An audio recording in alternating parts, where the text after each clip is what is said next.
What's trending? Bridging your Catholic faith with your everyday life. You're listening to Trending with Timmery on Relevant Radio.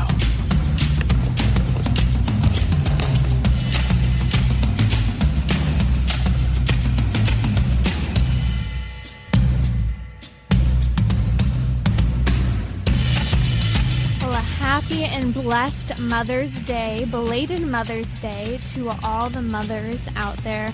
What a wonderful weekend. I hope everyone was finally able to reconnect with family if it had been a while since seeing loved ones. I'm hearing incredible stories of families who were able to see each other for the first time in months and reconnect on Mother's Day in person after this quarantine. So it's good news. People are coming out feeling a little more confident and comfortable in light of the last couple months that we've been through. As I'm looking at Mother's Day, there's a topic that has been standing out to me. There's a new television show, a reality TV series coming out called Labor of Love. It will air on May 21st on Fox.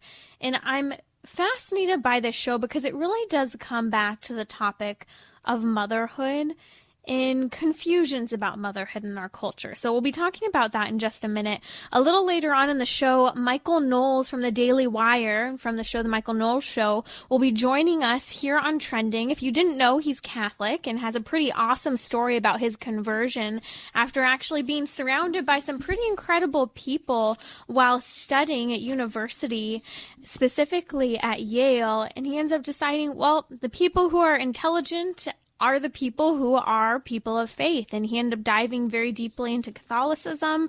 And we'll join him in just a bit to talk about that story, but also how socialism is creeping in a very frightening in some ways way right now during this coronavirus. It's something we've been seeing, principles that have been pushed on various governments over the years, but it ties directly toward the battle over family, the battle over femininity, feminism, and also just the day-to-day ability to live. In fact, the Catholic Church has had many things to say with regard to socialism.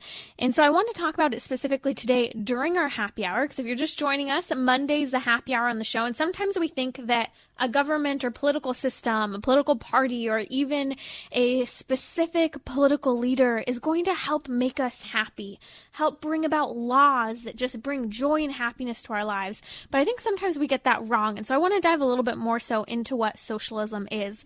But back to this show, Labor of Love. So it's going to air on May 21st. It's airing on Fox.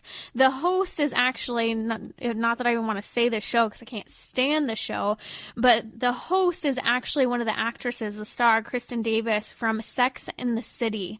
And she will be basically hosting this show about a 41-year-old woman who, in the promotion for the show, this woman is posed as someone who has it all, is really happy, has that successful career, is beautiful, loving life. But then it actually says, well, there's one thing that she doesn't have that she really does want. And can you guess? In the culture right now, it's the story of many career women that they wish they had a child. And here they are in their 40s. Some of them who are even already premenopausal, having started menopause, who are finding that they wanted children and they've got no man. And I think that this is relevant with regard to our happiness hour and with regard to the theme of motherhood, because the show's title is Labor of Love. But I think that sometimes we are being lied, not sometimes, all the time, we are being lied to as women. And sometimes we forget that some of our deepest desires as women are good, that they're not bad, that it's not bad to seek happiness and wanting to have children, to be married. Yeah, I think that there's this battle for a lot of women to be kind of in this battle between competitiveness in the culture, always trying to accomplish something, and these deep-seated desires to have a child. So in this new show, Labor of Love, which will air on Fox on May 21st, We're going to see the story of a woman, a reality TV series, as she looks at 15 potential men to be the father of her child. Now, these 15 potential men, she may choose one of them, she may choose none of them, and decide that she's going to start motherhood and settle down without a man. In fact, in some of the descriptions about the show, former Sex and the City star Kristin Davis comments that, quote, every woman should feel empowered to go after her dreams. But I find it somewhat ironic that it's Kristin Davis, the woman who starred in the show Sex and the City for years, that told a generation to be sexually liberated, be free, do whatever you want, have those extramarital affairs, have fun, don't be bogged down with a husband. And the truth of the matter is that here this woman now is ministering to a generation of women who are hurting because of shows such as hers. And so I find it very ironic and, in fact, very sad that essentially a business that she contributed to, that is the business of women being lied to about their fertility, that you can have it all, you can have it whenever you want, was a lie. And that, in fact, many women are now in their 40s, again, premenopausal, unable to have children, and they now want children. And what's sad about this reality TV series is that this 41-year-old woman may never actually be able to have children. She's still being lied to because they're saying, maybe you'll find a man and maybe you'll settle down. And if she doesn't settle down with a man, well, then she's going to use someone else, obviously probably utilizing in vitro fertilization in order to conceive a baby. And that's not always successful. In fact, women's bodies are being destroyed by this. And let's say that the main contestant on the show, this woman, has not started menopause, is not premenopausal. Well, that super-ovulation of the body that is done to a woman's body through in vitro fertilization can cause a woman to become premenopausal, can cause her to have many fertility issues, can cause her to have other health issues. Read the testimonies. Read the stories of many women who went through multiple rounds of in vitro fertilization and it wasn't successful. And so this is the truth of the matter. We have to come back to a very Catholic understanding of motherhood in the culture. And I've been looking at some of the writings this week over motherhood by John Paul II in his letter Mulieris Dignitatem, when he looks to women. And he talks about things such as how parenthood is more realized in the woman than it is in the man. In Love and Responsibility, he talked about how, in fact, there's this even deeper longing sometimes in a woman for a child than there even is for a man. And I think, isn't this what we're seeing right now in the culture? Women who so desperately have been seeking happiness, yet they've been told you'll find it in your career, you'll find it in all of these elements of this labor day in and day out. Yet here we are about to launch a new television show that ministers to countless women whose story is the same. I wish I had children. I wish I settled down. But what we realize, one of the greatest gifts of women is this ability to give themselves. We read in many of the great teachings of the Catholic Church and Gaudium et Spes that a human person can't fully find themselves unless they discover themselves through a sincere gift of self. In other words, motherhood is one of the great gifts and fruits of marriage, of a union between a man and a woman, because it brings this dimension of giving ourselves to another person. And this gift is valuable. It creates sacrifice, mutual sacrifice, companionship, and friendship. And it transforms the people involved. Yet this manufactured children making that might not even be possible for women in their 40s is actually bringing a lot more heartbreak and long-term health repercussions for so many women. And so it's food for thought as this show becomes kind of a big deal. It's launched in just a couple weeks here, which I also find it ironic that it's being launched on the anniversary of a woman's right to vote. Just saying, is this really kind of all we've got? 100 years, this show launches, and then boom, we're talking about how women are unhappy because they can't have children. I don't know. Maybe they're showing that the feminism has turned into has maybe made women less happy than it had before. We'll talk about this a little later on because I want to talk about this attitude in the culture where we get so consumed by competition. I think especially for women in particular, I don't think it's a fundamental part of our nature as women. It actually makes us less happy. And how if we transform our attitude with regard to competition, it actually might even change the landscape with regard to our attitude to having children as well. But joining me today, I'm really excited to have join me Michael Knowles from the Daily Wire. You may have heard him on his show, The Michael Knowles Show. If you're not aware, he is actually Catholic, and we'll be diving in just a little bit into his story of having converted to Catholicism after having been at Yale. Michael Knowles, thanks for joining me today. Oh, thank you for having me. It's so nice to be here. Okay, I've got to ask, are you hanging out on the beach right now as I'm talking to you? I did do a live show from the beach just a few days ago on the off chance that Governor Newsom watches my show every day. But at the moment, I'm back in my studio, though I look forward to California opening up sooner rather than later. And if they don't, I might just have to take another walk on the beach anyway. This is great. I actually want to talk about that a little later on, especially the attack on the churches that we're seeing, especially from governors in California, Illinois, and New York. But let's talk about this topic of socialism, because I see this as an undercurrent right now behind the coronavirus and how some governors in local cities are deciding to implement things. People believe that kind of their savior anymore is in the government, a political party or a particular person. Why doesn't socialism actually make people happy? Well, because socialism is a false religion. You know, socialism and communism and those associated systems have been called the God that failed. The entire purpose of Marxism and its evolutions into various types of socialism was to supplant Christianity, so to supplant our traditional religion with a materialistic religion that tries to create a heaven on earth. And, you know, these terms are a little confusing. We hear about socialism and communism. A good way I've heard it put is that Christians go to heaven and socialists go to communism. So communism is the sort of utopian conclusion of socialism.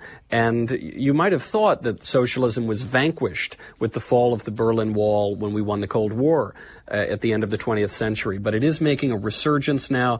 It's particularly popular among young people. The various polls have shown that the majority even of young Americans identify as socialists. That's the bad news. The good news is that a much smaller percentage of them can actually define what socialism is. So obviously there's a little bit of an ignorance problem going on. And one thing I think has been particularly harmful is a rewriting of Christianity, an attempt to say that Christianity is really in some ways a socialistic religion. You hear this often. People will say Jesus was a socialist. And of course, nothing could be further from the truth. Socialism is anti-Christian. The Catechism of the Catholic Church is very clear on this point. And many of our great popes have written at length about the scourge of socialism. Blessed Pope Pius IX wrote about this. St. Pius X talked about this and wrote about this. And Pope Leo XIII wrote Rerum Novarum and Quod Apostolici Muneris, two wonderful encyclicals that refer to socialism as a pest, a plague, something that must be utterly resisted, something that would steal the very gospel itself. His words, not mine, but they're very true words. And so I think it's important, even among us Catholics, to who might not be drawn in by socialism, but who might go soft on it, to remember that this is a really deeply anti-Christian ideology that must be rejected entirely. That's Michael Knowles. You're listening to Trending with Timmery. Michael, I was reading up again today on Rerum Novarum from Pope Leo XIII, which you mentioned, and he talks specifically about capital and labor. But in that document, he talks about how specifically things such as socialism and communism actually really kind of attacks the idea of the human nature and the person. And in fact, it starts to kind of diminish and say things such as just natural basic differences between human persons, you know, the capacity to have different gifts and skills, health level, strength, fortune. He says this is actually a good thing, and yet socialism kind of tries to push that any thriving within the social or political atmosphere is a bad thing. And so what he's saying is no, differences are good, and socialism is trying to abolish any differences, that it has to be completely perfect, united, fair in any way. Yet that really kind of takes away, I would say, Michael, from the dimension of the human person, that even in the male-female dynamic, what we desire about friendships, what we desire about our spouses, is that there's something other than ourselves, and that's such a fundamental part of who we are. Of course. Socialism, communism, all modern ideologies are based on a fundamental misunderstanding of human nature. And this is why all of the socialist theorists over time and the socialist dictators who followed in their footsteps sought primarily to change human nature. And yet the fact of nature is you can't change it. That's why it's our nature. And so any attempt to fundamentally change human nature apart from who we are is destined to fail. And this is why you saw such carnage in the 20th century. One of the lines that's attributed to Joseph Stalin, very famous socialist, was that you can't make an omelet without cracking a few eggs. And there were about 100 million eggs that were cracked in the 20th century in communist China, in the Soviet Union, in so many places, Cuba, all around the world, Vietnam, and they haven't succeeded at changing human nature because you can't. They've just succeeded at spreading misery all around. And even where people were not killed by socialism, the premises of it have really ruined people's lives, as you say, this idea that all human beings have to be exactly the same, this idea that men and women can't be complementary to one another, they have to be identical. This has bred a lot of misery, a lot of alienation, a lot of loneliness. You see this expressed in a sort of hyper-individualism that says that we have no need of anybody else, no need of the family, no need of social structures. And you see this in the kind of pathetic statism that's spread around, that the only meaningful relationship any of us can have is with the federal government. Former President Barack Obama tried to push this idea during his 2012 re-election campaign. He had a very ominous project called The Life of Julia. It was actually so awful that they've scrubbed it from the internet. But it was this thought experiment of this young woman, hypothetical woman named Julia, who from cradle to grave has only one meaningful relationship in her life, and that is with the government. And that's not a life that any of us wants to live. We know that it's not in accordance with our nature. It's not in accordance with who we are meant to be. And it's incumbent on all of us to remember that when we're looking at various political systems, the ones that alienate us from our church and ultimately from ourselves are the ones we have to reject. That's Michael Knowles from the Daily Wire. You're listening to Trending with Timmer. You can find Michael Knowles' show at dailywire.com. Michael, I keep coming back to this topic. At the beginning of the show, I was talking about a new show that's about to launch on Fox called Labor of Love, about a 41-year-old woman who says she has it all, is happy, beautiful, a successful career, but lo and behold, she's unhappy because she doesn't have a baby, and now she's trying to be set up with a man or decide to not settle down with a man and have a baby on her own. Yet, we look at kind of the Christian understanding of the human person, specifically the Catholic understanding. Our Catholic theology talks about how we are made to be a gift of self. And there's this great value and transformation in the virtue of giving yourself to others. Yet the government, through socialism, says, no, let the government give you everything and don't be unique. Don't give your gifts to other people. Just rely on the government.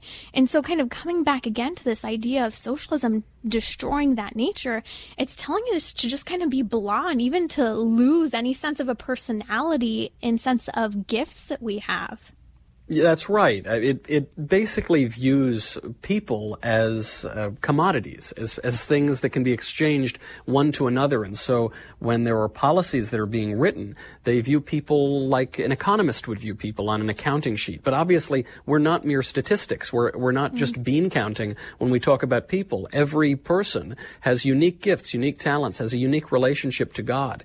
And so we need to look at those people individually. There's a real temptation in modern culture to believe that, this is the secular material world. This is all that there is. When I die, I'm going to just go take a dirt nap. I'm going to turn to worm food. And so in that kind of false understanding of life, then the only purpose of life is to just get as much pleasure as we possibly can for ourselves. And yet we know as Catholics that there is a purpose to life. First of all, there's something beyond death, but but there's something beyond the material world as well. And so by the logic of our modern society, it's very hard to understand how by giving of ourselves, we can actually receive so much more, that it's actually so much more gratifying when we give ourselves over to some effort or to some person or ultimately to God.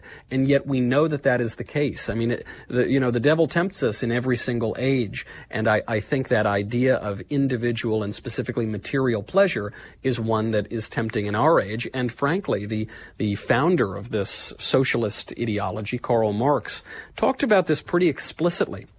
In his own poetry, in his own writings, he referred in very creepy, dark ways to the devil and to the temptations of the devil. He said his soul was bound for hell. This kind of language, even from a committed atheist and materialist, clearly takes on a spiritual dimension. And those temptations have a spiritual dimension too, whether we want to admit it or not. Michael, how is this concerning right now with regard to the coronavirus? Do you see socialism as becoming even more threatening right now, especially as we kind of see this lockdown on the churches? Of course. I mean, you heard the logic of this from Andrew Cuomo, who I suppose occasionally refers to himself as a Catholic, even though he once lit up his buildings in New York out of joy when they legalized abortion up until the point of birth.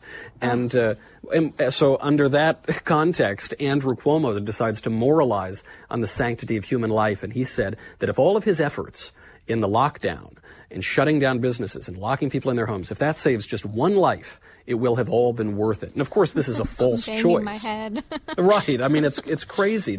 It's a false choice, first of all. There's no evidence that those efforts have saved any lives whatsoever, and there is a lot of evidence that those efforts have ended lives. But even beyond that, our purpose in this world is not merely to exist. The way that we think about society is not just, how many people can exist, and if you have one extra person, then that's good, and one fewer person, then that's no good. The human life is much more individual than that, and there is much more to consider. And when you hear of people locking down businesses, that's a problem. Preventing people from putting food on their tables, that's a problem. And then, of course, locking the churches. You talk about what a perverse set of priorities we have in this culture. The mayor of Los Angeles has announced that he's willing to open up some restaurants and some retail shops, but he's not going to open up the churches for months and months, if not years. Of course, to them, there's no reason to go to a church. Why risk it? But there is a reason to go to retail shops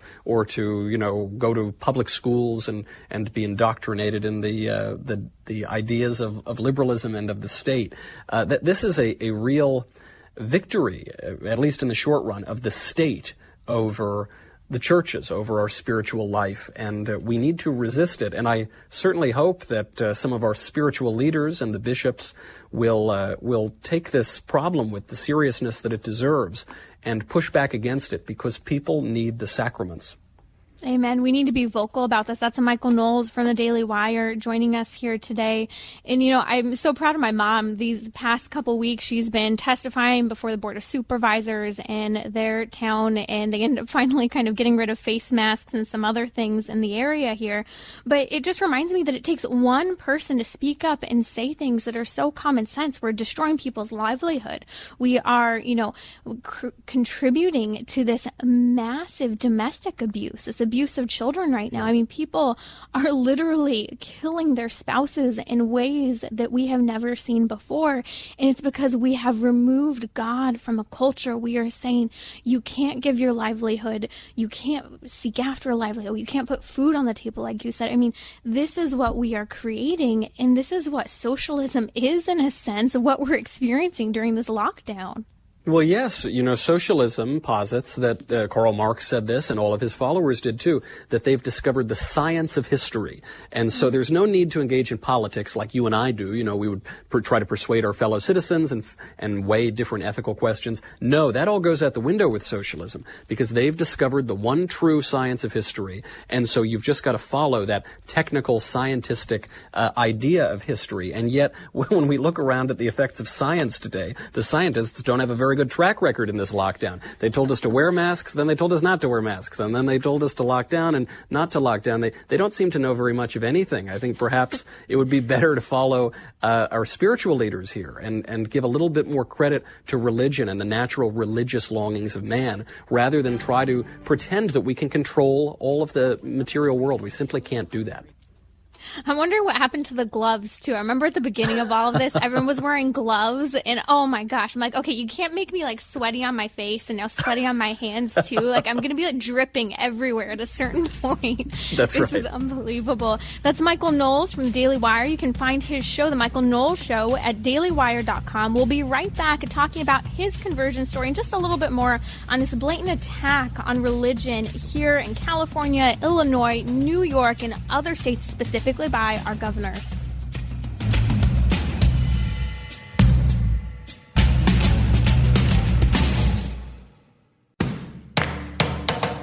We're talking about what you're thinking about. You're listening to Trending with Timmery on Relevant Radio and the Relevant Radio app. Michael Knowles from the Daily Wire will be joining us again in just a second to talk about his conversion to Catholicism while studying at Yale, and also just a little more on this blatant attack on religion in California, Illinois, and New York. First, a message about Catholic Foresters. Relevant Radio Studio Line is sponsored by Catholic Order of Foresters. Employment opportunities to become an agent or information about their flexible, premium life insurance plans are available at relevantradio.com/forester.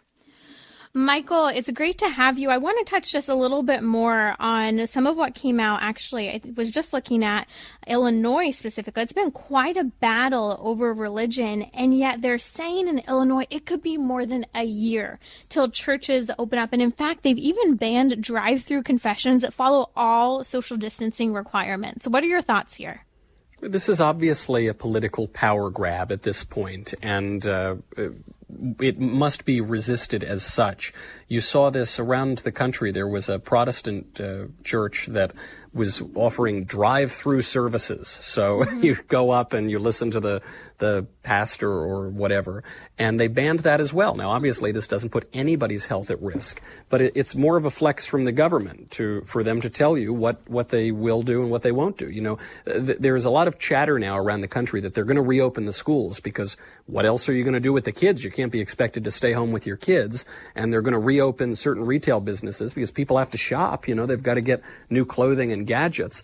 But there's no plan to reopen the churches, because I think for a lot of liberal, atheistic people, they just think that church is an anachronism from an old age, back when people held these crazy superstitious beliefs about things like the human soul and God and heaven.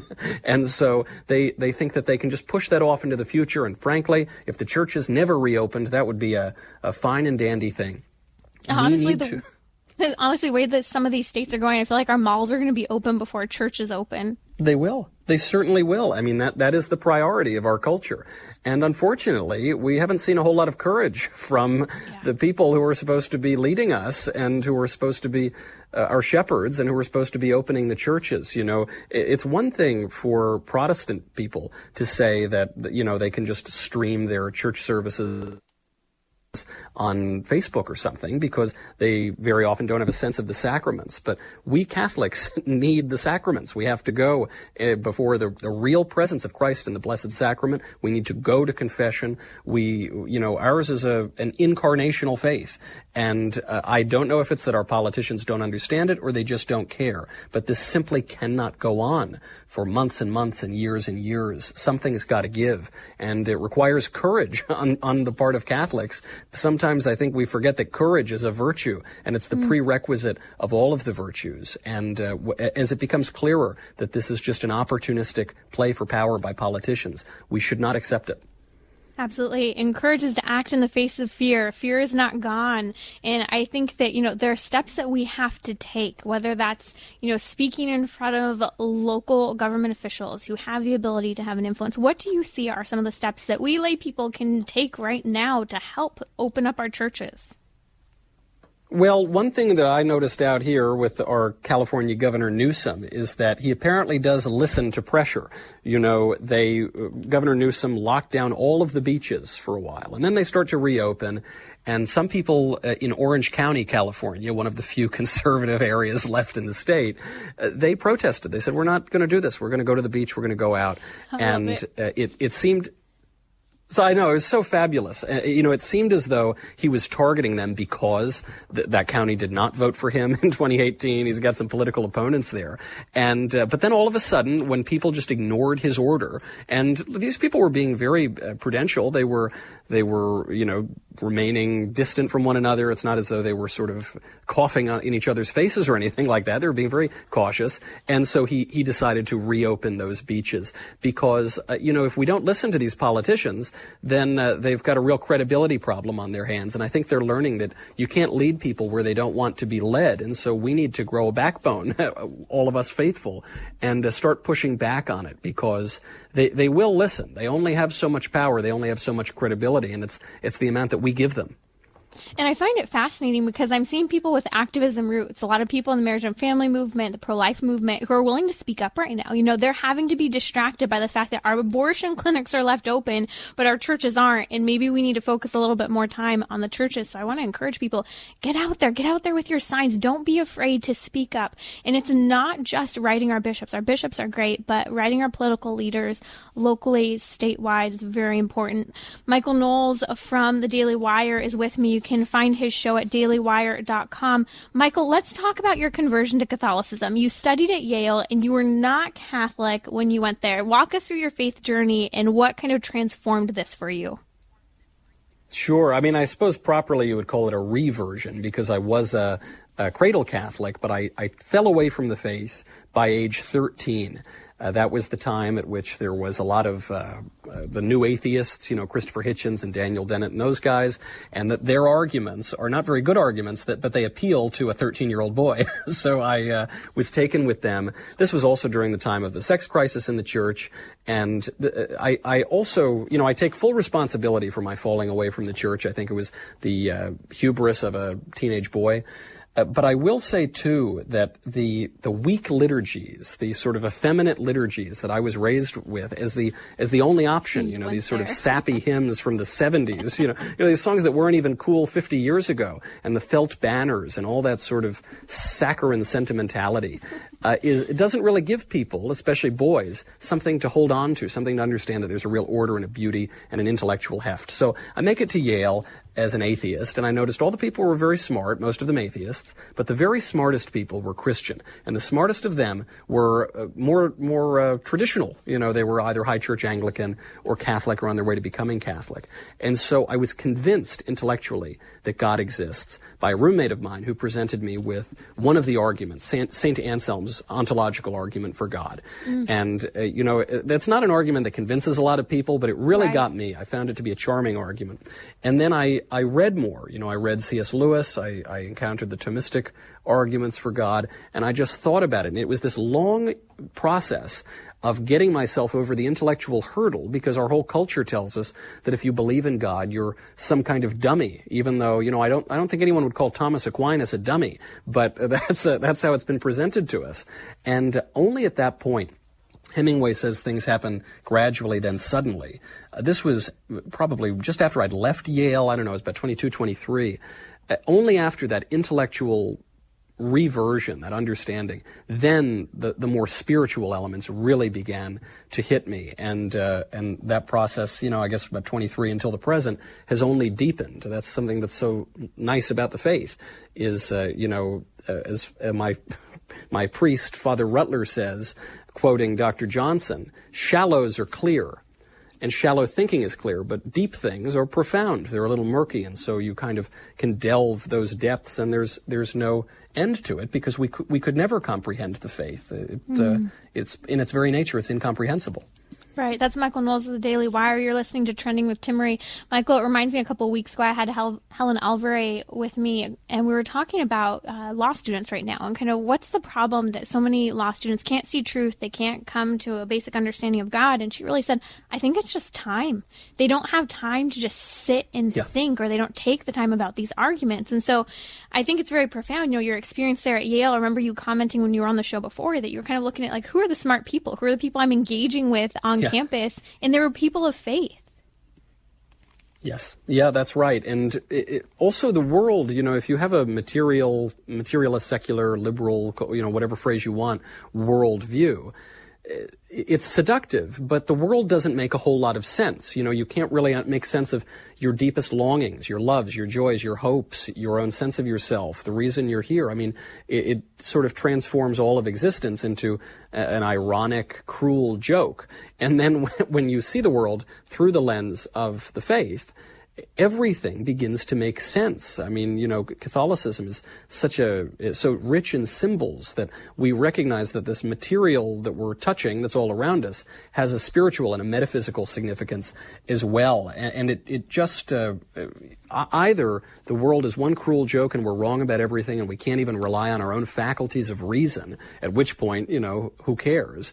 Or this makes sense. And I think if young people were given the time and maybe the encouragement to think on these eternal questions instead of remaining perpetually agitated with whatever the latest politics news is or whatever the latest technology is, if they were able to really contemplate those questions, even for a few hours, I think they would find that modern secular modernity just doesn't suffice. It doesn't answer those questions. It doesn't satisfy.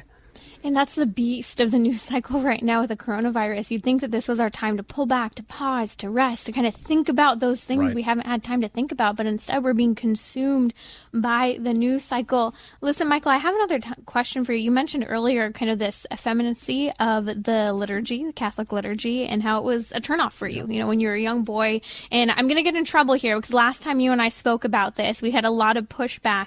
But there's such value to what you're having to say. There's so many men who are saying church does not engage me. And I have to tell you, and I'm going to get myself in trouble here. There are times where I will go to a certain church or I'm traveling and I cannot pray because I am having to plug my ears because of the songs that are being sung that are so off key, are so awfully written, bad theology, that I'm more angry and frustrated and distracted by the song. And it's unfortunate because good music, good, beautiful liturgical music elevates the soul and allows for contemplation rather than distraction. Of course. I mean, the whole premise of these sappy, frequently heretical songs like Eagle's Wings and songs like that, the whole idea was that they're going to be hip and cool and bring the youths back to the church, and that simply doesn't happen. You know, when you go into these more hippy-dippy kind of liturgies, the median age is about 107. And when you go into a traditional Latin Mass, which, you know, I only became available even when I turned, I guess, 16, 17, and I had never been raised with it. When you go to a traditional Latin Mass, the median age is about 22, and somehow they all have 10 kids. I don't know how that is, you know. That's where the life is. That's where the growth is. That's where the vibrancy is. And so I do wish that some of the people who were so interested in bringing the youths back to the church would actually listen to those youths. You know, I mentioned the great Father Rutler earlier. He had a wonderful line about how some perhaps well-intentioned but misguided priests will, you know, turn the modern Mass into a sort of performance, like ham actors in a dying vaudeville show, to use his phrase. When we realize, when we attend a more traditional liturgy, the priest is facing ad orientem, that he's leading us in a real prayer and a real sacrifice. And he's not merely putting on a show so that we can be entertained for an hour before we go to brunch. You know, as this world is so rich in symbolism, then all these moments of the Mass, these symbols really matter. And it would seem to me, just from anecdotally from my own experience and talking to many other young people, that they find that richness so much more in the traditional forms of liturgy and in the traditional Latin Mass. And it's fascinating because even in places where, let's say they don't have the Latin Mass, but what we're seeing is there's an increase in a return to chant. There's an increase in a return to the smells, the bells, and all of these elements. The reverence is palpable. I mean, young people, and we're talking about young people because young people haven't seen the reverence of the liturgy. Even 20 years ago in my own childhood, there was deeper reverence, silence before Mass, people praying after Mass. I mean, if you've grown up in the last 15, 20 years, I mean, that's gone away. And so I hear a lot of people say, well, I grew up with kind of some of this hippiness. I've grown up with, the music that we're used to. But sometimes when that foundation hasn't been kind of set for a lot of people, they really are struggling. And I get it. Of course. And I think you've touched on a great point here, which is that this is not simply a battle between the Tridentine Mass and the Mass of Paul VI, the Novus Ordo. There can be a reverent Novus Ordo. It's just, unfortunately, there have been so many liturgical abuses over the past 50 years that people forget that. They think that the new Mass is sort of intrinsically irreverent, but it doesn't have to be. If you just bring back altar rails, if you bring back receiving the Eucharist on the tongue, if you bring back some chanting, if you bring back some smells and bells, if you simply brought back the priest-facing Ad Orientem, just that change alone would so radically alter people's perspectives and put it quite literally in the right direction. I agree with you 100%. That's Michael Knowles from the Daily Wire. You can find his show, The Michael Knowles Show, at dailywire.com. Thanks so much for joining us, Michael. We'll have to have you back again soon. Timmery, so good to be with you. Thank you so much. We'll be right back here on Trending with Timmery during our Happiness Hour, talking about why is competition getting in the way of your happiness. We'll be right back. So, what's trending? Bridging your Catholic faith with your everyday life. You're listening to Trending with Timmery on Relevant Radio and the Relevant Radio app.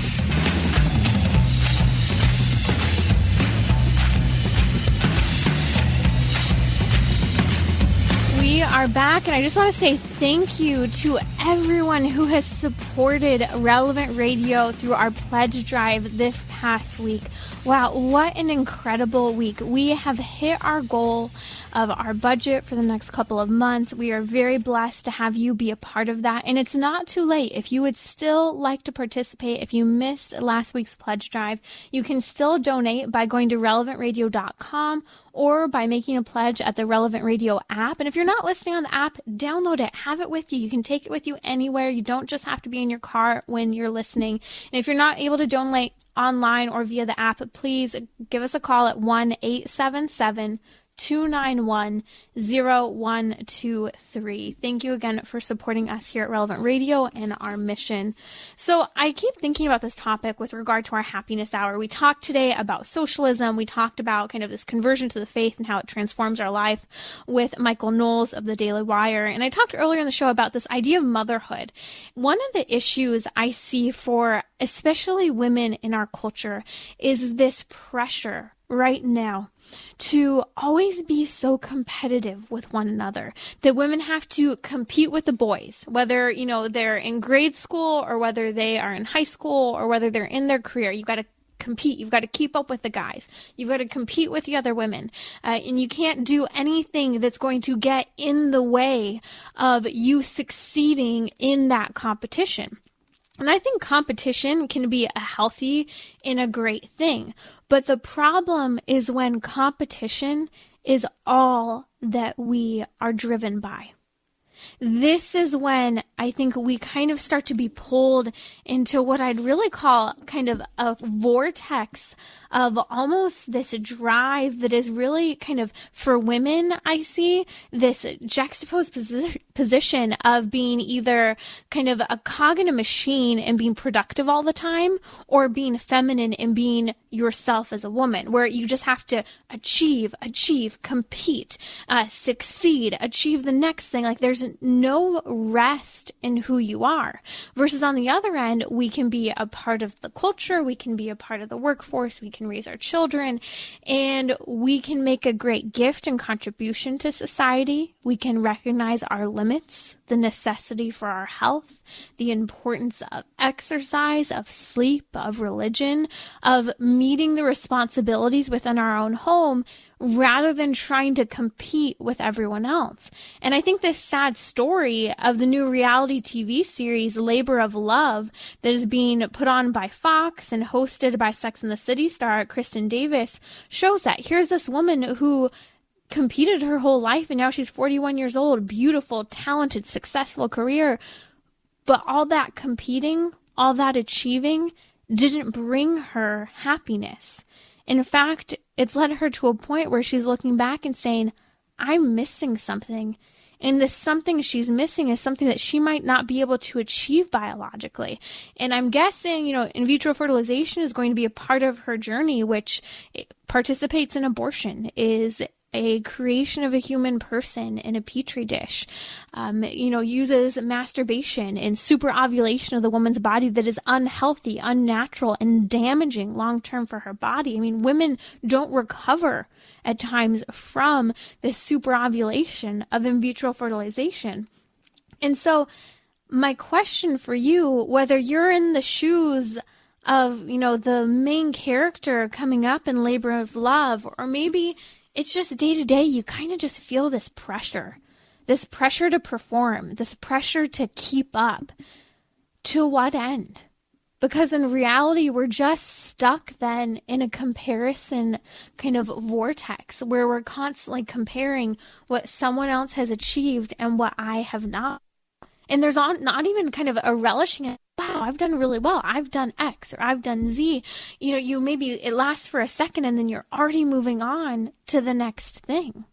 I look at that even with, young people today in their college years. They have to have that next internship. They have to have this thing rather than just seeing, wow, there's value in having a job that maybe isn't even working quite yet in the field of my choice, but in helping to pay for what I have, to being able to live comfortably and effectively now and be able to enjoy my friendships rather than, saddling myself with all this student loan debt later on.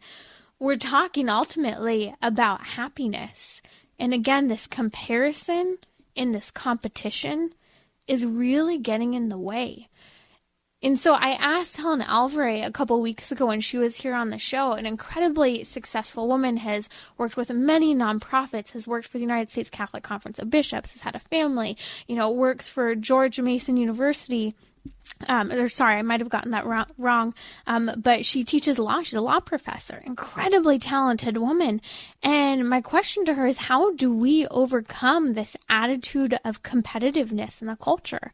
And I was talking to my mom about this because it really stood out to her. She said, I was so amazed by Helen's answer. And she said, it's generosity, being generous with other people. But you see, when competition is our purpose, when competition is what drives us, generosity goes out the door. Yet generosity is a fundamental part of who we are. Generosity just kind of focuses our whole life on the dimension of the fact that we have received everything in this life. In fact, at this very moment, this is a philosophical moment for us to take in. Our Heavenly Father, God, our King, is holding us in existence at this moment. If He were not choosing to have us exist, we would not exist. Our very life is a gift. And yet, if our life is a gift, we're meant to give everything back so that we too can be united to Him. But if we're so contrary to Him and His nature, how could we even fathom the generosity of God? I don't think that we can even fathom faith in our culture when we don't have any understanding of the great gift we've received and the gift we're called to give back. And so, again, there's this juxtaposition of kind of productivity, competition, and that being our driving force, or finding our own nature and our femininity and masculinity in giving of ourselves. And this is what's so powerful about the family. That's why we've talked about socialism and motherhood today during the happiness hour, because there's this blatant attack on motherhood, the family, on individual gifts and contributing to society. And when we let that say that you can't be anything special, you can't contribute in your own unique way, we're taking away from the very fundamental element of being a human person and giving ourselves with the great gifts that we have to contribute to society and the sacrifices that we all are capable of making.